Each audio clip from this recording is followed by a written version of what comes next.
다윗의 사울에 대한 조가를 우리가 말씀을 나누도록 하겠습니다.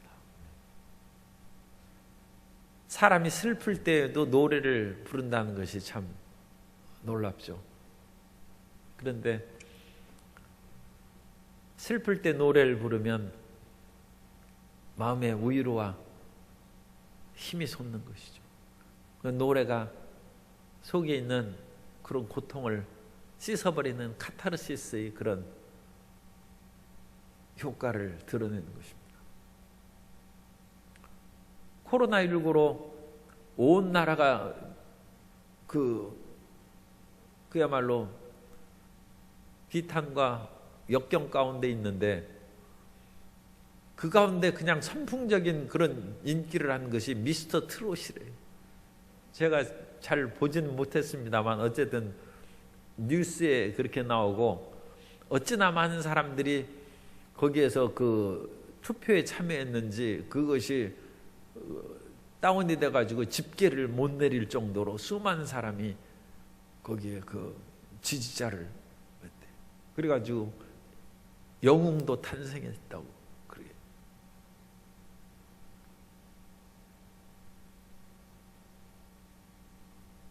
트롯은 유행가죠. 유행가는 사람의 가장 근본적인 감정을 자극하는 것입니다. 그러므로 사람들은 감정을 다 절제하고 덮어버리는 것을 배웁니다. 그것이 어느 면으로는 좋게 얘기하면 교육입니다. 그래야 사람이 감정에 휩쓸려 살지 않죠.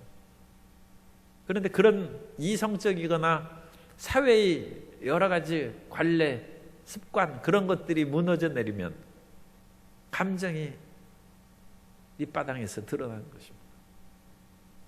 그래서 사람들이 유행가를 무시하고 그래도 사람이 실현하면 가장 절실하게 다가온 것이 유행가다. 그래가지고 실현해서 마음의 고통에 빠진 사람이 사랑이 무엇냐고 물으시면 눈물의 씨앗이죠. 옛날에 똑똑하고 그야말로 머리가 샛별처럼 빛날 때에는 사랑이 무엇이냐, 온갖 철학적이고 정의를 해도 뭐 별로 감흥 없어, 이런 식으로 사랑을 정의할 수 있겠다, 그렇게 생각이 들어도 마음이 애통하고 시련에 빠지면 사랑은 정말 눈물의 씨앗이구나. 유행가의 가사가 구구절절이 옳은 것입니다. 미스터 트롯이 오늘날 그런 고통과 마음의 그런 힘든 과정에 있는 사람들에게 위로와 희망을 주는 것으로 다가온 것 같습니다. 그런데 이스라엘에도 그와 같은 엄청난 위기가 다가왔습니다. 그 위기는 왕과 3명의 왕자가 전쟁에 나가서 한날 한시에 다 전사했어요. 역사적으로 그런 전쟁은 사실은 쉽지 않습니다. 어찌 왕과 그 왕위를 이을 태자에 속하는 요나단, 세자까지 죽고, 그러니까 그 전쟁터에는 왕이 있으면 그 세자는 전쟁에 참여를 안 시켜야죠. 아니면 세자가 전장에 나갔으면 왕은 궁궐에 있어야죠. 그래야 나라를 지킬 거 아닙니까? 그런데 어찌된 일인지 왕과 큰아들과 3명의 아들이 어쨌든 다 가가지고 다 전사했어요. 그리고 블레셋의 세력은 노도와 같이 이스라엘의 가장 풍요롭고 비옥한 지역인 에스레엘 골짜기를 차지해버리고 이스라엘은 요단강을 건너서 마하나임으로 쫓겨나갔습니다. 모세가 요단강 건너편에서, 마하나임은 길르앗 지역입니다. 그러니까 이 모압 평지보다는 훨씬 북쪽인데, 그러니까 야복강이 있는 그 지역이 이제 마하나임이 있어요. 야복강. 우리가 야곱이 야복강을 건넜죠. 그래서 그거는 요단 동편의 중부 지방인데, 어쨌든 간에 요단 동편 지역은 아직 축복의 가나안 땅으로 못 들어갔을 때 이스라엘이 머물렀던 곳입니다. 그것을 여호수아의 인도함을 받아서 요단강을 건너서 여리고를 정복하고 그 다음에 온 지역을 이제 하나씩 하나씩 정복하면서 이스라엘을 건국하고 나아가서 사울을 왕으로 초대 왕으로 세워서 이스라엘이 부흥하고 번성해 나가는 그쯤에 지중해 쪽에서부터 들어온 블레셋 세력이 육지로 자꾸 세력을 확장시켜서 밀고 오는데 이스라엘이 감당을 못한 블레셋이 문명의 이기를 가지고 있어서 이스라엘이 못 당하는 것입니다. 그런데 그것도 정도 그런 식으로 밀려나는 것이지 왕과 3명의 왕자가 죽을 정도로 그렇게 처참하게 밀려나고 패배해서는 어떡하겠습니까? 그야말로 이스라엘 백성들이 차라리 애굽으로 돌아가는 것이 낫지 않나. 블레셋의 종이 되어 또 블레셋 사람들에게 다 죽음을 당하느니 차라리 애굽에 가서 그냥 살면서 고깃가마에서 고기나 조금씩 얻어먹고 사는 것이 낫지 않겠는가. 그런 생각을 할 그런 상황에 처했습니다. 그런 비탄에 빠진 이스라엘 백성들에게 다윗이 노래를 가르쳤어요. 그것이 활의 노래입니다. 오늘 읽은 그 활은 그냥 캐세트라고 해서 진짜 그냥 활이에요. 우리 활 쏘는 활. 성경에는 노래라는 단어는 없고 원어에는 다윗이 유다 족속들에게 활을 가르쳤다. 그리고 나서 이 가사가 나오기 때문에 활 쏘는 법을 가르쳤다. 그렇게도 해석할 수 있죠. 그러나 활 쏘는 법을 가르친 것이 아니고 이 뒤에 나오는 그런 비탄의 노래, 그 노래를 가르치는 것이다 해서 활의 노래라는 것을 우리가 첨가해서 번역한 것입니다. 그럼 어떻게 해서 그러한 처참한 슬픈 노래를 부르게 됐습니까? 다윗이 시글락에서 이제 시글락은 어쨌든 유다의 그 남쪽 동편 지역에 있어요. 거기서 블레셋의 그런 영주로 다윗이 있다가 그 시글락이 아말렉에 의해서 약탈당했지 않습니까? 그래서 다윗이 자기 600명의 군사를 이끌고 가서 200명은 또 힘들다고 해서 쉬게 하고 400명으로 아말렉을 쳐서 멸절시키고 수많은 전리품을 갖고 돌아온 후에 사흘이 되던 날 어떤 사람이 시글락까지 헐레벌떡 왔어요. 그러니까 이 사흘 전에 블레셋과 이스라엘의 격전이 이루어진 거예요. 그러니까 시글락을 이기고 거기에서 아말렉을 이기고 시글락에 있을 때 사흘 됐으면 블레셋과 이스라엘의 전쟁이 끝나고 그것은 저 북쪽에 있는 이스라엘 골짜기입니다. 길보아 산에서 거기에서부터 며칠 길입니다. 그러니까 이 사람도 무지하게 빨리 온 거예요. 굉장히 쉬지 않고 빨리 달려가지고 아니면 그와 같이 뭐 나귀를 타고 왔든지 그렇게 빨리 달려온 거예요. 무슨 소식을 전하러 달려온 것인가? 사울이 죽은 것을 다윗에게 알려주러. 이 사람은 보통 그 시대를 분별하는 지혜를 가진 그런 사람, 특출한 그런 능력을 가진 사람이라고 볼 수 있어요. 사울이 죽었고 새 왕자가 죽었으니까 다음에 이스라엘의 왕, 이스라엘의 지도자는 누가 될 것인가? 다윗이 될 것이다.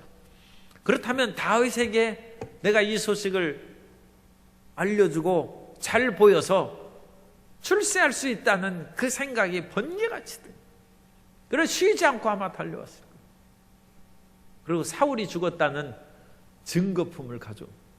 그 증거품은 사울이 머리 쓰고 있는 왕관과 사울이 팔에 있는 그런 팔찌죠. 고리를 가져왔어요.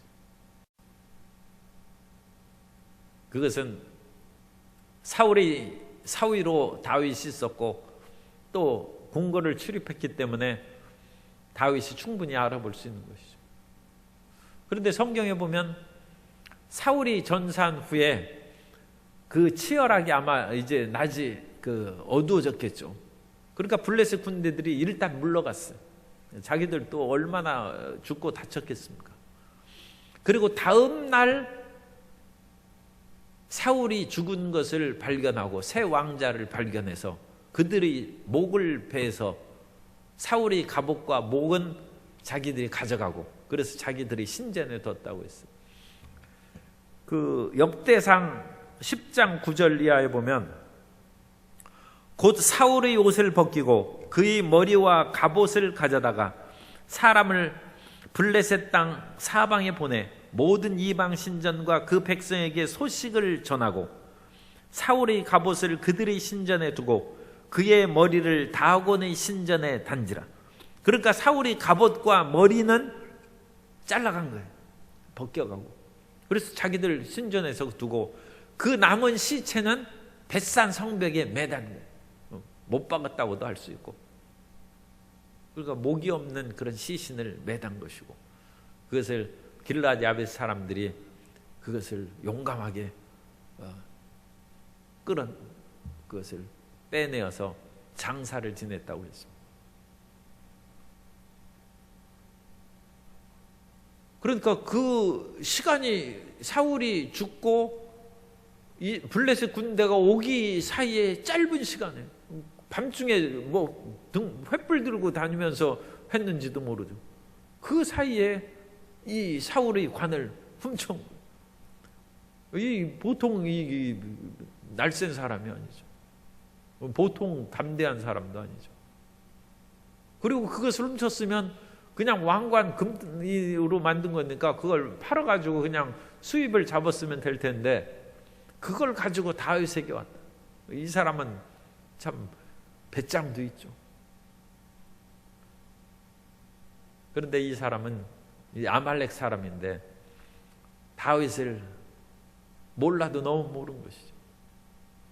비록 사울이 다윗을 죽이려고 혈안되어서 끝까지 쫓아다녔지만 다윗이 자기 나라의 왕이 죽은 것, 그것도 적군의 손에 죽고 그 모든 것을 빼앗긴 것을 보고 다윗이 내 원수가 죽었다 하고 잘됐다고 할 사람이 아니죠. 아, 이제 사울이 죽었으니까 내가 정말 왕이 되겠구나 하고 기뻐할 그런 얄팍한 마음을 가진 사람이 아닌데 이 사람이 전혀 그것을 잘못 이해한 것이죠. 그리고 이 사람은 사울의 죽음에 대해서 자기가 직접 죽였다고 거짓을 했습니다. 우리가 사무엘상 31장에 사울이 스스로 죽은 것으로 나와 있고 사무엘하 1장에는 이 아말렉 사람이 자기가 죽였다고 그와 같이 얘기를 하는데 어느 것이 맞는지는 뭐 정확한 것은 알 수 없죠. 그러나 전체의 문맥으로 보면 31장의 기사가 옳은 것으로 생각하고 이 아말렉 사람은 약탈자죠. 자기가 직접 죽이지는 않은 것으로 그와 같이 생각이 됩니다. 그럼에도 불구하고 다윗은 이 사람을 하나님의 기름 부음 받은 자를 죽인 것으로 일단 자기가 그렇게 얘기했으니까 그 사람을 이제 죽이고 자기의 슬픔을 명백하게 드러냅니다. 사무엘하 1장 11절 이하에 보면 이에 다윗이 자기 옷을 잡아 찢으며 함께 있는 모든 사람도 그리하고 사울과 그의 아들 요나단과 야훼의 백성과 이스라엘 족속이 칼에 죽음으로 말미암아 저녁 때까지 슬퍼하여 울며 금식하니라.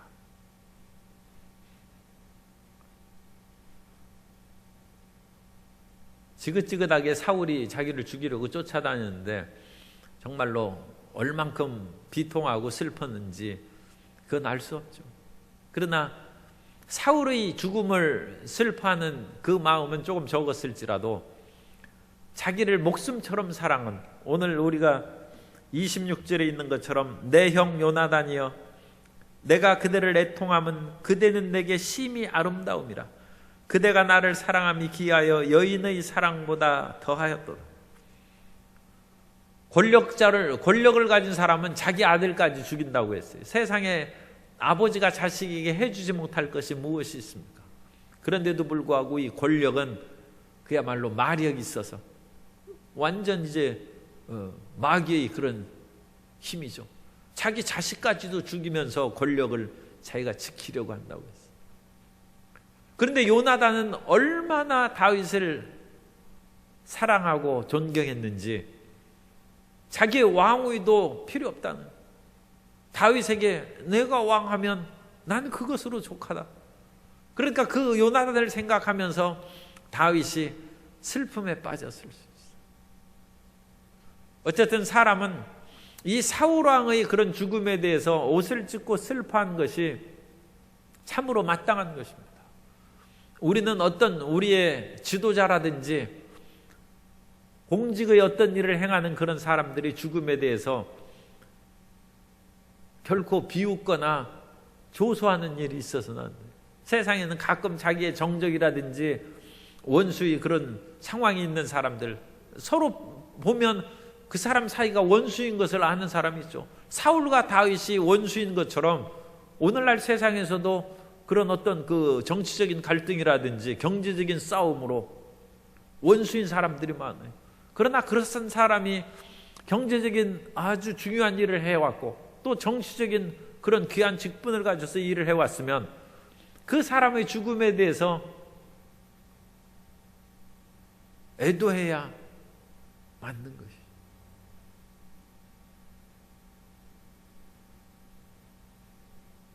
옛날에 이제 참외밭에 갈 때 신발끈을 고치지 말고, 그러니까 참외밭을 지나가는데 마침 구두끈이 풀러지고 운동화끈이 풀러졌으면 그냥 지나가야 돼.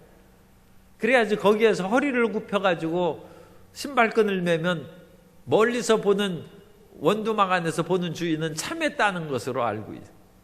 오해받을 수 있어. 배나무 밑에 지나갈 때 해필 그때 같이 헐렁해서 갓끈이 풀어져서 손을 위로 올려야 돼.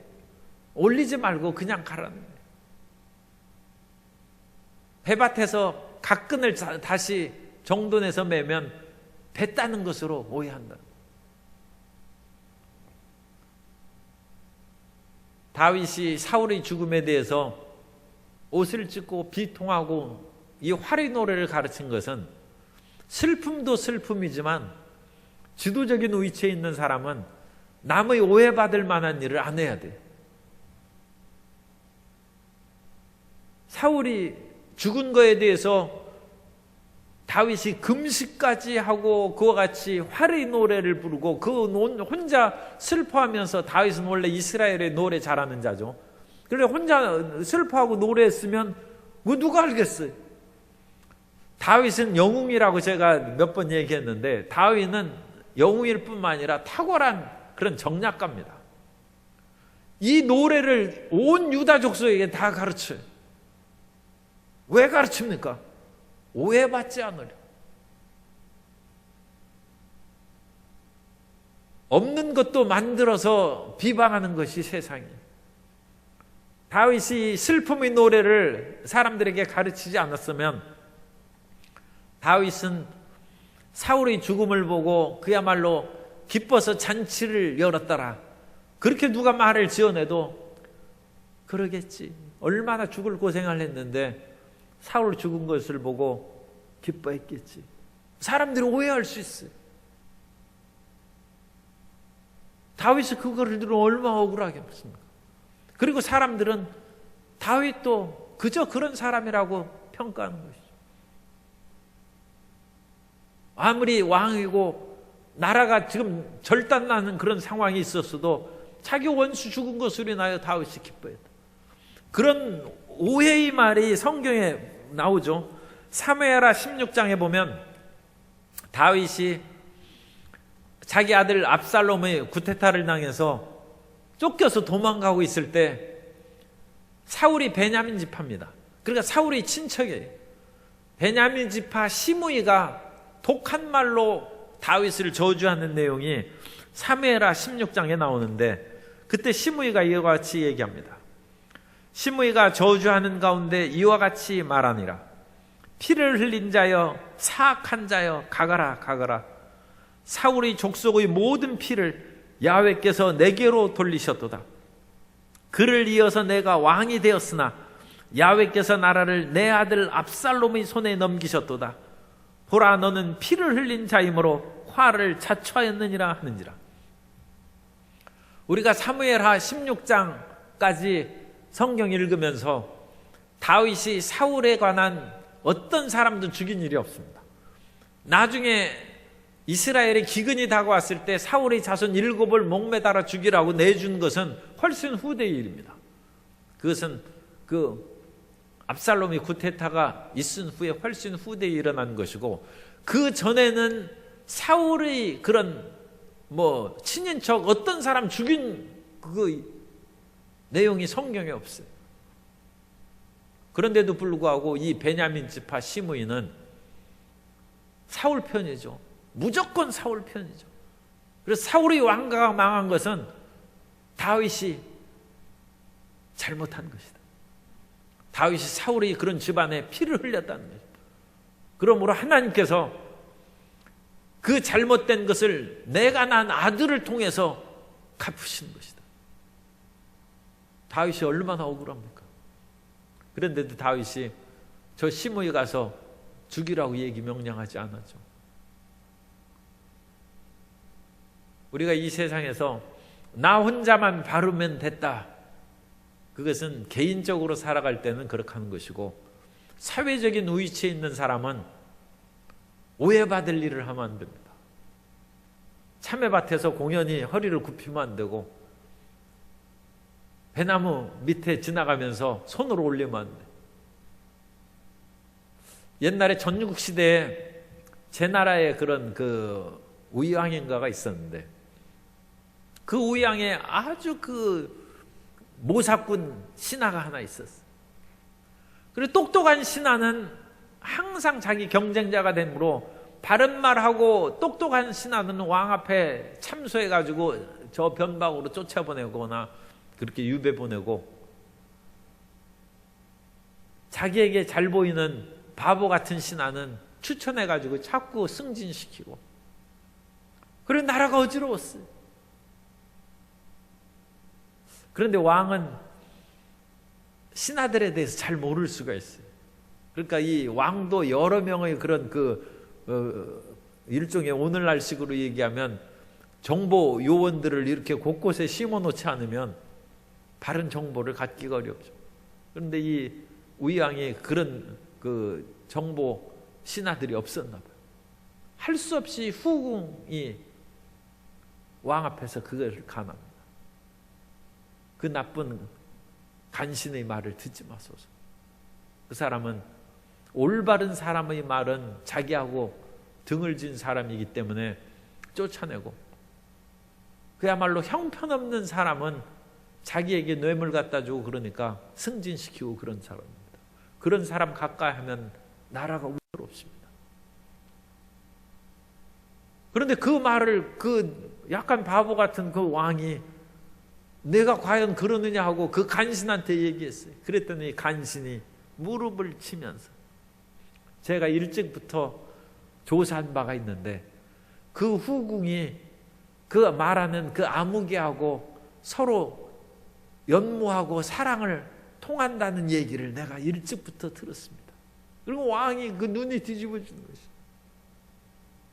후궁이 그런 사이가 되었기 때문에 그 사람을 옹호하고 당신을 비방하는가. 그래가지고 그 후궁을 구층탑에 가뒀어. 그런 후에 이제 죽일까 살까 결정을 해야죠. 불러다가 왕이 신문을 하는데 그 후궁이 얘기합니다. 그 후궁도 아까 한 얘기를 하는 거예요. 내가 참 오해받을 짓을 하지 말아야 되는데, 옛말에 참외밭에 지나가면서 신발끈을 묶지 말고 해나무 밑에 가면서 갓끈을 매지 말라고 했는데, 내가 이와 같이 오해받을 짓을 한 것이 첫 번째 나의 잘못이고, 두 번째는 내가 덕이 없어서, 내가 구층탑에 억울하게 갇혀있다는 것을 사람들이 다 알 텐데, 왜냐하면 간신을 모르는 사람이 어디 있겠어요.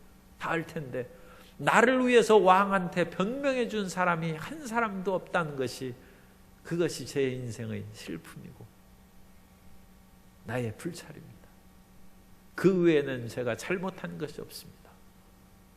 그런데 그 말을 듣고 왕이 퍼뜩 깨닫는 것이 있어서 이 후궁이 진짜 말을 하는 것이다, 그것을 알고 다시 사실을 조사함으로써 간신을 물리치고 나라를 평화롭게 했다는 그런 고사가 있습니다. 사람은 오해받을 짓도 하지 말아야 되고, 기억하십시오. 한 사람은 위태로울 때 나를 위해서 얘기해 준 사람을 만들어야 돼. 그 한 사람은 최소한 아내가 하는 것이 좋아요. 아니면 남편이라도 해야죠. 남편이 죽는데 아내가 그냥 할 수 없이 죽는 거 어찌 하겠노? 그런 식으로 하면 인생 실패한 거죠. 그 아내라도 와서 얘기해서 살려줘야죠. 그런데 그것이 물론 증언의 그런 신빙성은 떨어질지 몰라요. 아니, 자기 편이 얘기하는데 그게 맞겠어요? 가족끼리 얘기하는 것은 그 신뢰도는 떨어져요. 그래도 가족이 아무도 아버지를 변호해 주지 않으면 그거 얼마나 비참합니까? 그래서 후궁이 한 그 얘기는 우리에게 교훈을 줍니다. 오해받을 짓을 하지 말고, 우리가 오해받아서 억울한 처지에 있을 때 한 사람이라도 그 일을 위해서 변호해 주는 사람이 있어야 된다. 다윗이 이제 그 화리 노래를 이제 부른 내용을 이제 보면, 이 화리 노래는 많은 그런 그 파급 효과를 가진 것입니다. 옛날 백제 그 시대에 서동요가 있어가지고, 그 서동이 신라에 가서 그 노래를 했습니다. 그래가지고 사람들에게, 애들한테 빵 사주고 노래를 하니까, 선화 공주님은 남그스기 얼어두고 서동방을 밤에 몰래 안고 가다. 그래서 백제 무왕이 소년 시절에 진평왕의 딸 선화공주를 사모해가지고 이 노래를 지어가지고 온 서라벌에서 그 노래를 부르고 그러는 거예요.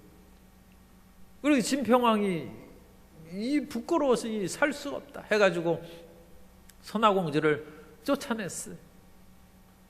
자기 딸이니까 죽일 수는 없고. 그러니까 무왕이 얼씨구졌다 하고 그냥 데려가서 살았어요. 이 노래의 힘이 이게 대단한 것이죠.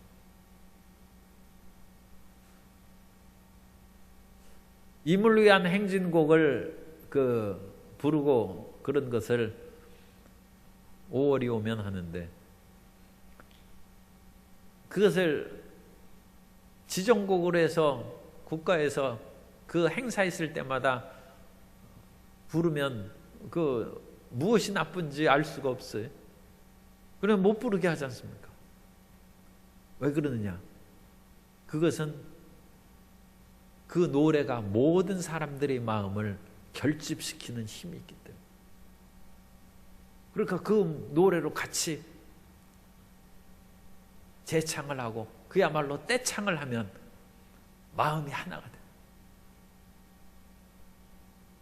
그래서 그 노래를 하면 민주화의 그런 정신이 다시 함양되고, 거짓을 뿌리고 끄자 하는 그런 피 끓어오름이 솟아오르는 것이죠.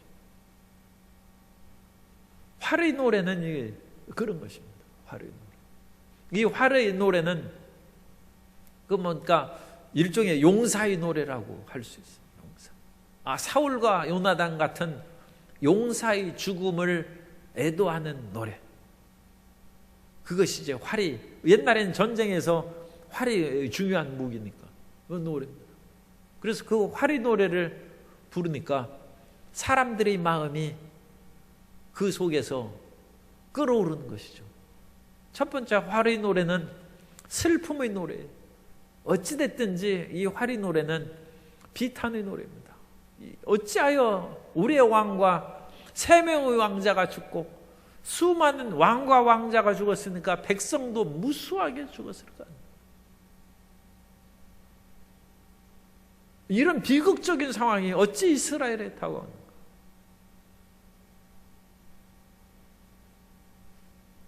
인생에 그늘이 다가올 때가 있습니다. 그 그늘이 다가올 때는 왜 그늘이 다가왔는지 슬퍼하고 그 자신에 대해서 한번 생각해 볼 필요가 있습니다. 정호승의 내가 사랑하는 사람이라는 그 시가 있는데, 나는 그늘이 없는 사람을 사랑하지 않는다. 나는 그늘을 사랑하지 않는 사람을 사랑하지 않는다. 나는 한 그루 나무의 그늘이 된 사람을 사랑한다. 햇빛도 그늘이 있어야 맑고 눈이 부시다. 나무 그늘에 앉아 나뭇잎 사이로 반짝이는 햇살을 바라보면 세상은 얼마나 아름다운가. 나는 눈물이 없는 사람을 사랑하지 않는다. 나는 눈물을 사랑하지 않는 사람을 사랑하지 않는다. 나는 한 방울 눈물이 된 사람을 사랑한다. 기쁨도 눈물이 없으면 기쁨이 아니다. 사랑도 눈물 없는 사랑이 어디 있는가.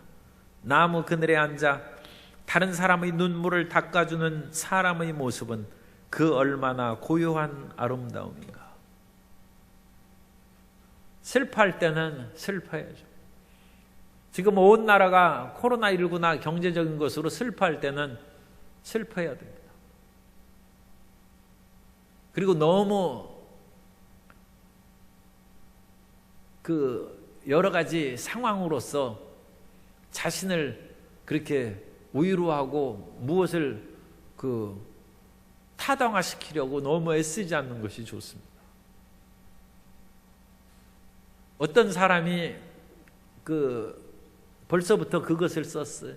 그래가지고 그것을 카톡으로 이렇게 보내는데 좀 이 신뢰가 될지 모릅니다만 나는 배웠다 하고 쓴 그런 글이 있어요. 보니까 아주 그 내용이 훌륭하고 좋아요. 그런데 그건 인위적인 것입니다. 아니 세상에 배우는 기회가 그렇게 없어가지고 이런 질병과 비탄으로 그걸 배웠다고 내세울 것이 없어요. 이건 비탄과 슬픔인데 어찌 그 안에서 깨달았다고 그것을 드러냅니까? 잠잠해야죠. 잠잠. 사람들이 고통에 빠지고 죽어가는데 거기에서 배웠다고 자기를 드러내면 안 되죠. 슬퍼하는 사람과는 슬퍼하는 것입니다. 슬퍼하는 것이고. 그리고 우리는 이 세상의 어떤 사람의 머리 좋은 사람이 이를 통하여 무엇을 깨달아고 가르치는 그 음성 귀를 기울일 필요 없어요. 지금 그게 중요한 것이 아닙니다. 하나님께서 그 정도 가르치면 얼마든지 평상시에도 가르칠 수 있어요. 하나님께서 이 어마어마한 그런 사건을 통하여 그리고 온 세계를 그야말로 온 세계를 전염병의 그런 틀 안에 넣는 그러므로 팬데믹이라고 그러죠. 팬이라는 것은 온 전체적인 것을 말합니다. 그러면 하나님이 우리를 깨닫게 하시는 특별한 섭리가 있어요. 그것은 하나님께로부터 들어야 됩니다. 우리가 조용한 가운데 지금 여러 가지로 분유하게 자꾸 이 일을 만들고 듣고 그럴 필요 없어요. 우리 안에 계신 성령께서 그리고 모든 사람의 심령의 가장 깊은 곳에서 말씀하는 그것이 힘입니다. 그래서 인간이 근원적인 그런 힘으로 온 세계 사람이 진행할 때 세계가 변하는 것입니다. 우리의 이성으로 세상 바뀌지 않습니다. 어떤 것을 잠시 배우고 모여가지고 그걸 이 세상에 배운 사람이 얼마나 많은데 그 수많은 배운 사람들이 자기 배운 대로 지금 주의 주장 사상으로 나라를 다스리고 여러 가지 하는데 경제도 안 되고 정치도 여러 가지로 난항을 겪지 않습니까? 사람이 배운 것으로 되는 것이 아니라 가장 밑바탕에 있는 근원적인 힘의 움직임이 있어야 되는데 그 근원적인 그런 힘의 공감대를 형성하면 그것이 일종의 촛불혁명처럼 뒤집어버리는 힘이 생겨요.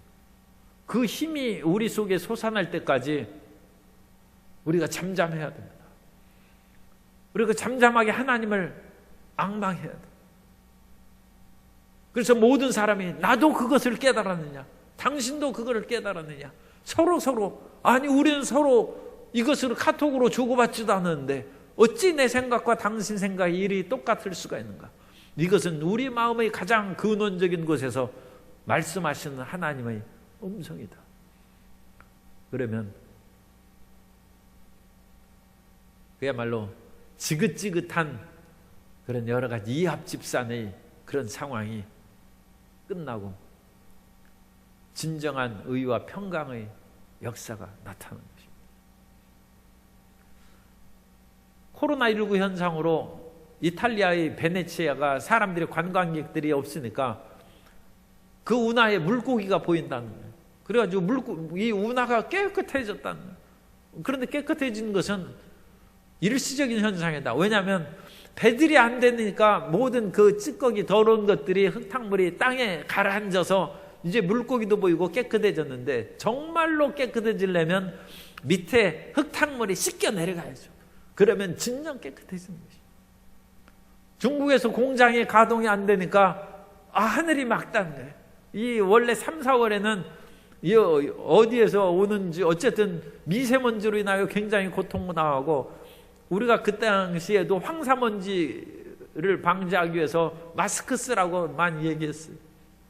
우리가 지금은 다른 이유로 이제 쓰고 있습니다만 가동이 중지되니까 하늘이 맑아진다. 그래서 지구의 대기가 맑아지는 그 길을 온 세계 사람이 생각해야 돼요. 우리가 무엇을 위하여 이와 같이 어마어마하게 생산하고 공장을 돌리는가? 사람이 먹고 살고 편하게 이 길을 만들고 그 다음에 행복하게 여가를 즐기면 됐지.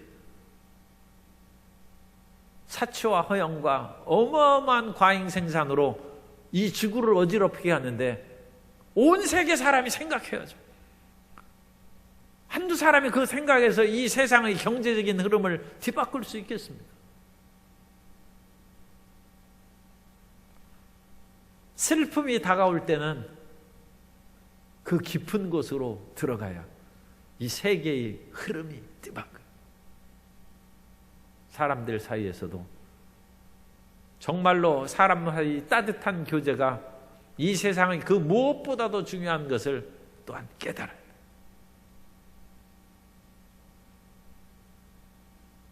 질병으로 인하여 억지로 아프고 억지로 식량이나 또 어려운 사람은 지금 먹을 것이 없어요.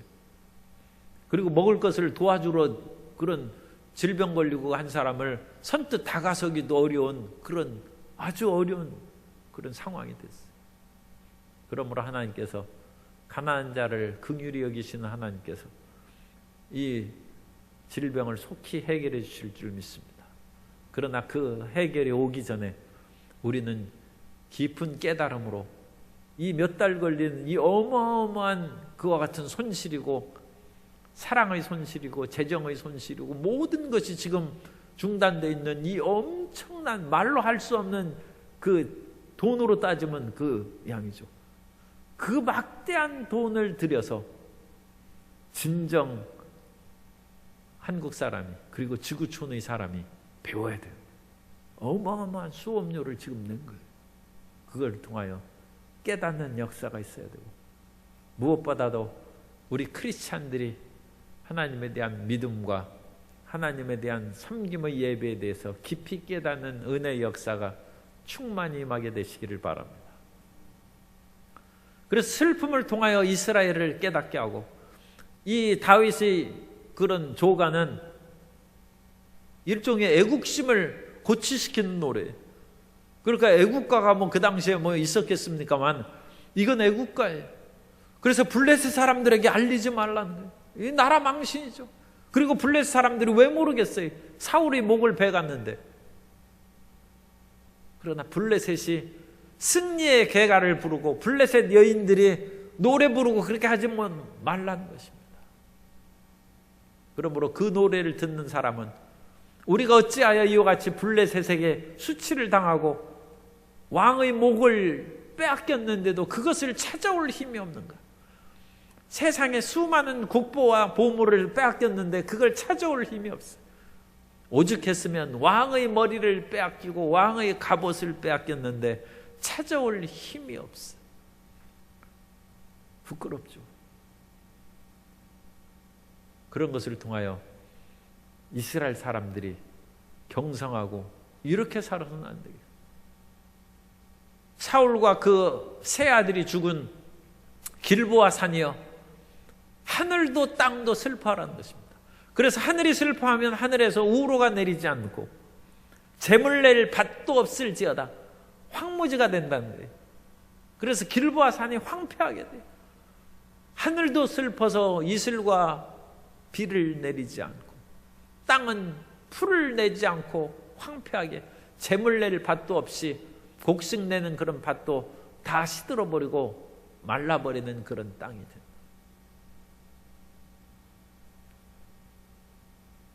다윗은 사울에 대해서 한마디 섭섭한 말을 이 슬픈 노래에서 하지 않습니다. 사울이 억울한 사람을 그와 같이 만들고 나 같은 사람을 괴롭게 했기 때문에 보응을 받는 것이다. 그렇게 해서 생각할 수 있어요. 그런데 그런 말 한마디 하지 않습니다.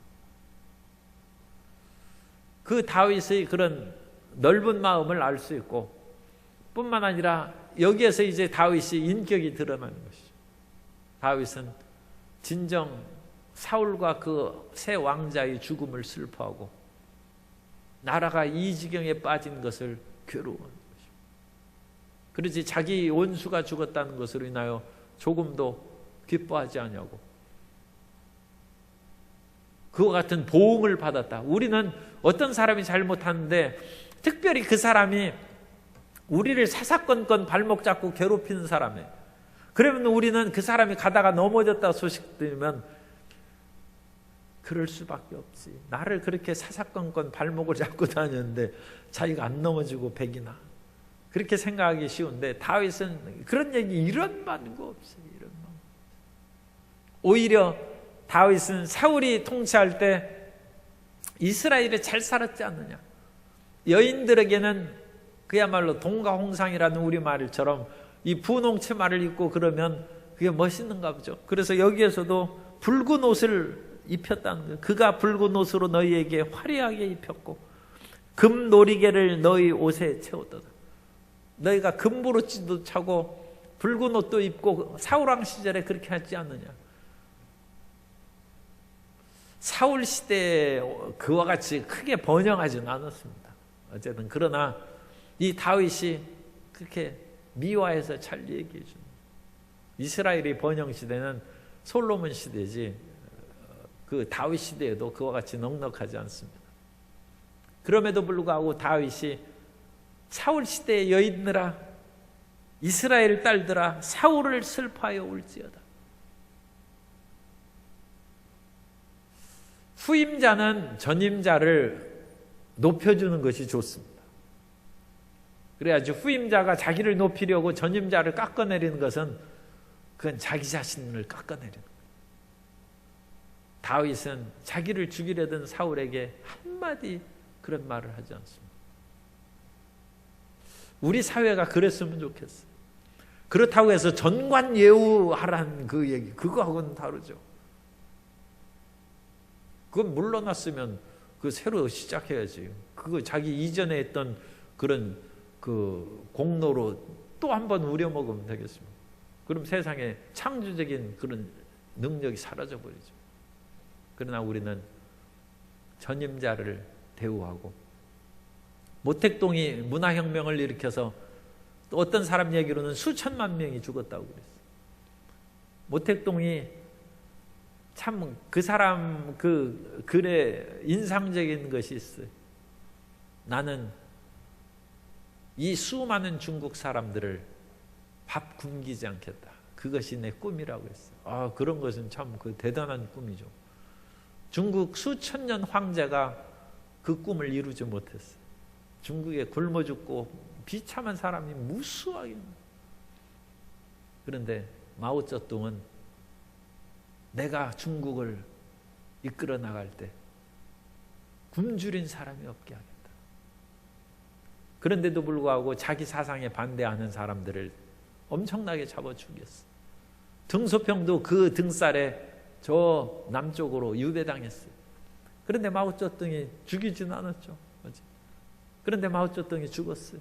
그 뒤에 그 등소평이 권력을 잡았을 때 모택동을 평가해서 그 사람이 잘한 것은 7이고 못한 것은 3이다. 그러므로 그 사람은 우리 인민의 지도자로 섬기기에 부족함이 없다. 7개 잘했습니다. 그래서 전임자를 지켜 세웠습니다. 우리 사회도 끊임없이 후임자가 전임자를 세워서 힘을 축적하는 그런 사회가 되기를 바랍니다.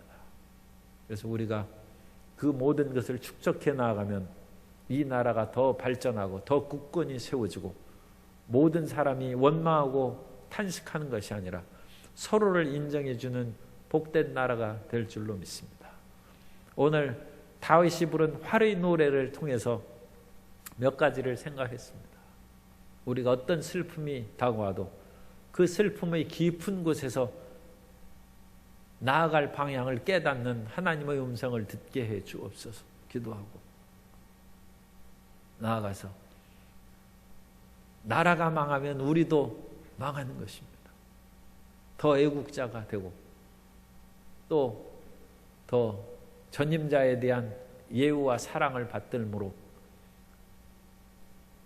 끊임없이 힘과 능력이 축적되어 나가는 우리의 직장과 사회와 나라로 만들어가게 되시기를 예수님 이름으로 축원합니다.